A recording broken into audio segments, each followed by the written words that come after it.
দক্ষিণ পশ্চিম মৌসুমী বায়ুর সক্রিয় থাকায় ঢাকাসহ দেশের বিভিন্ন জেলায় আগামী ২৪ ঘন্টায় ভারী বর্ষণ হতে পারে বলে জানিয়েছে আবহাওয়া অধিদপ্তর। সকালে অধিদপ্তরের পক্ষ থেকে তথ্য জানানো হয়। ঢাকায় গেল ২৪ ঘন্টায় ৪৫ মিলিমিটার বৃষ্টিপাত রেকর্ড করা হয়েছে। পূর্বাভাস বলছে, খুলনা, বরিশাল, পটুয়াখালী, নোয়াখালী, কুমিল্লা, চট্টগ্রাম ও কক্সবাজার অঞ্চলের উপর দিয়ে দক্ষিণ পূর্ব দিক থেকে ঘন্টায় ৪৫ থেকে ৬০ কিলোমিটার বেগে অস্থায়ীভাবে দমকা বা ঝোড়ো হাওয়া সহ বৃষ্টি বা বজ্রবৃষ্টি হতে পারে। এদিকে দেশের অভ্যন্তরীণ নদী বন্দরগুলোতে সতর্কতা জারি করে ১ নম্বর সংকেত দেখাতে বলা হয়েছে।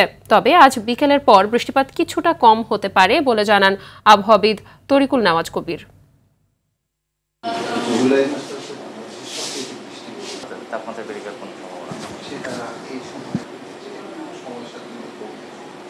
বিগত ২৪ ঘন্টায় আপনার ফেনী শহরে সর্বোচ্চ ৩৯৯ মিলিমিটার বৃষ্টিপাত আমরা রেকর্ড করেছি এবং আমরা ধারণা করতেছি যে সামনে বৃষ্টিপাতের প্রবণতাটা ক্রমান্বয়ে কমে আসবে। ওয়েস্ট বেঙ্গল এবং অ্যাডজয়েনিং এরিয়ায় মানে এর আশেপাশে একটি লো প্রেশার এরিয়া থাকার কারণে এবং সেই সাথে সক্রিয় মৌসুমি বায়ুর কারণে দেশের দক্ষিণাঞ্চলে বৃষ্টিপাতের আধিক্য দেখা দিয়েছে।